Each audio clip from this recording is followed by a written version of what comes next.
It's the Happy Families Podcast. It's the podcast for the time-poor parent who just wants answers now. Two quick points before we dive into today's podcast, Kylie. The first one is, I don't know if I've mentioned this on the podcast before. I've got two sets of twin sisters. So there's me, then twin sisters, then my little brother, then twin sisters again. And my twin sisters, Elisa and Karina, are having their birthday today. So happy birthday, Elisa and Karina. Friends and loved ones gather near. Raise your glass to another year. You're looking at me smiling. Are you going to say happy birthday as well? No, I'm just laughing because I've been preparing for a talk that I'm doing in a couple of days. Yeah. And I had acknowledged that before we had our first baby, I had always had this romanticized notion that twins would be amazing. Yeah, we've got twins in the family. Wouldn't it be great? And I figured that because you had twin sisters that this might actually be a reality for us. And then we had baby number one. So glad we didn't have twins. I'm so glad. Yeah, any twin mums. My goodness, don't know how you do it. My mum what's point number two? Can you imagine my mum having two sets of twin sisters? Well, I reckon by the time she got to the second two sets of twin girls, you know what I mean? Yeah. I reckon by the time she got to the second set, she kind of had it down pat, don't you? Oh, no, I can assure you nothing was down pat in our house. Second announcement, Abby, our second daughter, after being away for 18 months doing volunteer service work, missionary work over in the UK, has come home. We picked her up last week. Oh, my goodness. How awesome is it to have our baby girl home? You know, family life is this constant shift. There's ebbs and flows. There's constant changing and there's constant learning and growth through that process. Yeah. And I feel like over the last few months, we've kind of been making some changes to our home so that it will function better for us. And we had literally just got to a point where 3 babies in our house was perfect. Everything was working. Well, we'll get to how well it was working shortly, but yeah. And then baby number 4 was, number 2, but I know what you mean. Yeah. A fourth child re-enters. And I guess there's a level of anxiety that goes with change for everyone, right? It doesn't matter who the change is about. It doesn't matter how the change will affect you. There is a level of anxiety that comes because there are so many unknowns. Yeah. And so Abby coming home was anxious about what it would look like to come back into a family situation after having lived predominantly independently. And overseas for nearly 18 months. Yeah. And we're sitting there going, how do we work a big person into our little family? We've still got, very dependent children at home. And now we've got this big person who's lived her independent life coming back into the equation. What does that look like? How does that work? But what has been amazing, I have just loved watching the joy that has filled our home with this beautiful reunion, and all of that angst went out the window literally in a heartbeat. She went away a teenage girl, really. I mean, she was in her late teens, early 20s, but she's come back as a woman, and every time she talks, I'm like, who is this person? Yeah. She looks the same, she sounds the same, but everything that's coming out of her mouth is just enlightened, pretty gratifying, mature, pretty wonderful as a parent. Yeah. And she doesn't complain about the food. She eats everything that's on a plate. We're dishing up some dinner the other night. She said, "What would you like?" She said, "I'll just pop it on the plate. It'll be fine." I'm like, "Oh, what's going on here?" And she's volunteering to help. I'll look after the kitchen. Can I help with dinner? Do you want me to take the kids somewhere? It's like, what has happened here? She actually said to me last night at the dinner table, "Mum, if you just give me a list of the things that you need me to do while you're out tomorrow," she says, "I'll have it done by the time you get home." Yeah. Who is this kid? Yeah. So if you're a parent who is tearing your hair out because the children don't listen, the children don't help, the children are, I don't know, just being kids, we are here to wave the flag and say there is hope. There is hope. And we didn't do it because she was gone. She wasn't in the house for 18 months, 19 months. So it's been, just wonderful. Anyway, that's our 2 announcements. Happy birthday, Lisa and Karina. Welcome home, Abby. It's just been a joy. It's been such a delight to have her home. We still have one daughter who is in Canada. She won't be back for another 12 months. I don't know where she's going to live. I don't know how that's going to work, but I'm really excited for her to come home based on what we've just been through. Oh, boy. Okay, today's I'll Do Better Tomorrow. For those of you who have not caught up with how this works, first of all, we'd encourage you to catch up and go back and listen to all 1,100 podcasts that we've done. Just add that to your to-do list. Yeah. So every Friday we talk about what's gone well, what hasn't gone well, how we can do better tomorrow, how we can be better parents, how we can be more intentional about parenting. I'm going to go first because mine's a bit of a, I don't know. This is one of those ones where I just don't know. I do this presentation about resilience. It's one of the most popular presentations that I deliver, Kylie. And I reckon I've presented it 30 times in the last term. It's been so popular, so busy with this. And one of the conversation points that regularly comes up is, how do I help my kids to be resilient when they want to quit, when they don't want to do the thing that they're supposed to be doing? They sign up for soccer or netball or whatever, and they get 3 or 4 weeks in, or they sign up for piano and we go out and buy some musical instruments, a violin, whatever it is, and the kids want to quit. And it's always a bit of a wrestle. It's a tough one to answer because the correct answer is, I don't know. It just depends on so many things. Our 10-year-old, Emily, hates going to swimming lessons, just hates it. And the great irony is she's a beautiful swimmer. And she loves swimming. She loves swimming, and we're fortunate enough to have a pool at our house, and we live near the beach, and we've always said swimming is compulsory. Like, this is one of those things where you don't get a say. But she's also seen all of her big sisters, as they move into their adolescent years, stop swimming and squat and so on. And so she's just decided that she hates swimming. And on Tuesday, I had to take her to swimming lessons, and she was happy enough to get in the car. And I made this terrible mistake of saying, do you want me to take you or do you want Abby to take you? And she said, oh, can Abby take me? I'd love Abby to see me swim. She was in a really good mood about it. And Abby said, yeah, I'll go. And about a minute later, the phone rang. And it was our eldest daughter, Chanel, saying, hey, I'm heading down to the beach for a walk with Jared and Indy, the baby. Abby, do you want to come along? And they just invited Abby to the beach. And Abby looked at me and said, I'd really like to spend some time with my sister. I've only been home a few days. This is going to be great. And I said, yeah, go for it. I'll take Emily to swimming. And I said to Emily, I'm going to take you to swimming instead of Abby. And she lost it. She melted down. All of a sudden, it was like, I hate swimming. I can't go swimming. Swimming's the worst. I don't want to go swimming. And I was like, but a minute ago, you were really happy to go because Abby was taking you. She said, but I want Abby to take me. And this kid just had this massive emotional meltdown. I tried to do all the right things, and I know how to do the right things. I teach people how to do the right things, and none of the right things worked. I was like, oh, I hate it when you're doing the right stuff and the child is so emotionally flooded that you're not making any progress. And this is the thing, right? Emotions are like trains going into a tunnel. They'll come out. But I didn't have time for the train to come out of the tunnel. I only had 15 minutes to get her to swimming, and it's an 11-minute drive. So we got in the car, and she really didn't want to be there. And when we got to swimming, she had to borrow my goggles because she forgot her goggles. And as I went to help her take her top off, I noticed that she didn't have her swimmers on.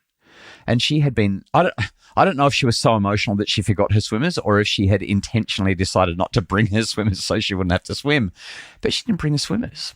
And at this point, I've kind of gone from, I'm really calm, I'm doing it doing it right, I'm being the parenting expert, I'm just nailing it, even though she's upset, to I just looked at her and I was like, did you do this on purpose? And she said, no, I didn't. And I'm like, I bet you did. And I said a couple of things that I shouldn't have said, and it, like, accusatory, just saying, you have done this on purpose. You didn't want to go swimming, and you are, I mean, I didn't say you're ruining my life, but that's essentially what the theme was. You're ruining my life. And so we walked back to the car because I wasn't going to, I'm not going to go and buy new swimwear, way too expensive. And as we're driving home, she's sobbing and I'm cranky, so I'm just not talking at all. It wasn't silent treatment, but it was, if that makes sense. Like, we just weren't talking. And as we got home, I just said, all right, you've got a decision to make, because we have got time to get back to the pool if you can run and get your swimmers, or we can just stay home and I'm going to be really cranky for the night because I'm not happy about what's just happened. And she was quiet as we drove into the street, and I said, I need an answer. And she stayed quiet until we drove into the driveway, and I said, I need an answer. And she said, I'll get my swimmers. And she sprinted inside, sprinted back out, got in the car. I took her back to swimming, and she had a half an hour, because it's a 45-minute lesson. She had half an hour in the pool. She swam beautifully. She did a great job. And at the end of it, I just thought, oh my goodness, like, the emotions were so huge. And she actually hates swimming. And are we doing the right thing? Should we continue with the swimming lessons? And it's just this, I guess what I'm sharing is, as a parent, sometimes there's no right answer or wrong answer. Sometimes you're just doing the best that you can. And you're taking your kids to swimming lessons because you know that they need to swim, and you know how important it is, and you think that they just have to swim. And I still don't know. Like, I'm the parenting expert sitting here right now, and I don't know if we should persist. I don't know if I should make her continue to go to swimming lessons. I think I should, because from a safety point of view, it matters. But I tell you what, there's a lot of emotion around it. And I'm consistently second guessing, wondering, am I doing the right thing? Am I not? This is the dilemma. This is the challenge. I really don't know. Well, as it stands, Emily and I have a commitment. Emily will continue for swimming lessons. She has to get through one more level for her to be able to tick off everything before she hits right. squad. Okay. Now, squad is where you actually build your strength, right? Yeah. That's where all of that learning, all of that foundational work that we've done in the Learn to Swim process comes into action as she now utilizes those skills to strengthen her ability. What she chooses to do at that point is now going to be up to her. But this is the reality. We're going to have these kind of questions about all kinds of things in family life, and there isn't a right or wrong. And that's essentially my I'll do better tomorrow. I don't know that we can always have an answer. Sometimes it's tricky. Sometimes we just don't really know, and we fumble and bumble and mumble our way through, and we try not to damage our kids too much in the process because we know that if they can stick with certain things, it's going to be to their benefit. And just trying to get that right is the great challenge. Anyway, that's my I'll do better tomorrow.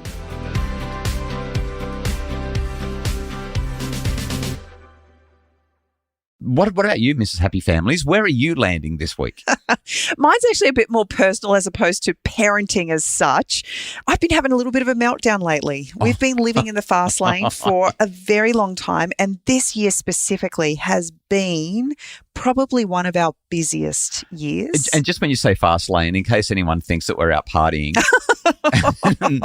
we're talking about the overwhelmed lane and not the living life large lane, which is homeschooling, me traveling, and all of the additional commitments we have in our lives with all the kids and blah, blah, blah. It's been a lot. And last week you took me down to the beach and you said, let's just chat, let's reconnect. And I just said, is it all worth it? Like I'm done. I'm so physically, emotionally, and mentally drained. I think you actually asked me to quit. Quit my job. Just go and get a regular job like normal people who don't run their own businesses and get a salary and just quit. And come home every night and help me cook dinner. And I said, there is that mortgage issue.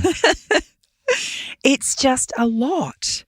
And funnily enough, about 12 months ago, I had a conversation with a beautiful woman, Emma Tabacaro, who runs Pip and Girl.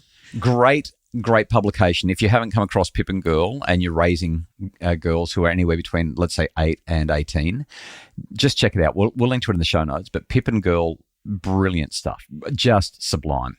She does some publications for girls going through early puberty and throughout. And they are so nourishing to the heart and soul and really informative. And when I was speaking with her, she suggested that one of the things they like to do at the beginning is they actually write a letter to mums. And she asked whether or not I would be willing to be in their next publication to write. Well, it just landed on my doorstep. It's fully published now. And funnily enough, what I wrote back then, I needed right now. And it was so powerful to sit in that space and go, I know this stuff. What was it? It was all about self-care.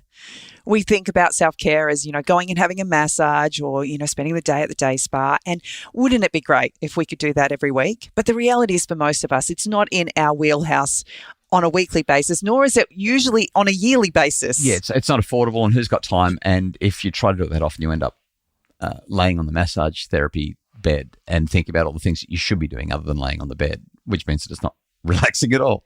Yeah. And so as I wrote, I just talked about how busy life is and how, before you've even got out the door for the school run, you're already exhausted with all of the decisions that you've had to make and the challenges that you've had working with kids to, find school bags and school shoes and all the stuff that comes with family life.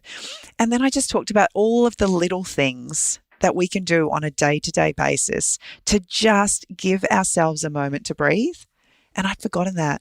I've been so busy running so fast to keep up with everything that's needed to be done around the house that I have let go of all of those beautiful little moments, sitting in the sun and reading my book for 5 or 10 minutes. It's not a huge thing. And if I do that one day out of 365, it's going to make no difference to my life. But if I do that every day, for 5 or 10 minutes, that is just going to give me a little breathing space to recognize and see the beauty that my life is. I have so much to be grateful for. And so much more rewarding than scrolling Instagram. Like there's a different feeling when you just stop and sit in the backyard for 5 minutes versus when you stop and scroll for 5 minutes. Yeah, totally. One is rejuvenating and the other one is genuinely depleting. You don't feel like you've switched off. Maybe you go for a walk in the suburbs, but if you took a 5-minute drive, you'd end up down at the beach or in a beautiful nature strip. Take that extra 5 minutes to go and do what you would normally do on a day-to-day basis, just in a more beautiful spot. Maybe it's literally saying, okay, this morning I'm going to wake up 5 minutes early so I can snuggle with my partner or my children. That's the best bit. Maybe whatever it is, everyone's going to have a different thing that brings them joy and fills their cup, but it's actually just finding that moment that brings them joy and reintroducing it into their lives if you've let it go and taking the time to just nourish your heart and soul.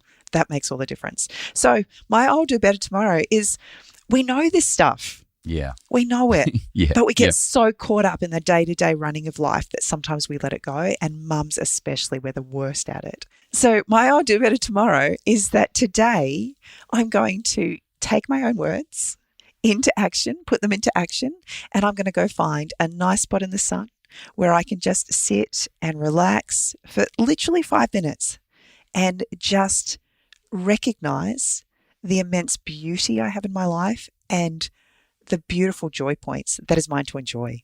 And then somewhere in the middle of that 5 minutes, one of the kids is going to say, Mom, she's hitting me. Mom, I need food. And it's going to be horrible. And you're going to say, ah.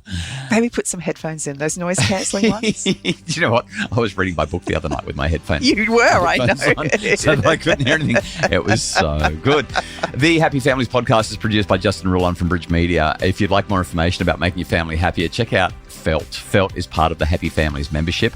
Activities that you can do for your kids and with your kids to help them become more resilient. I think you'll love it. Felt at happyfamilies.com.au. Have a great weekend. We'll talk to you on Monday.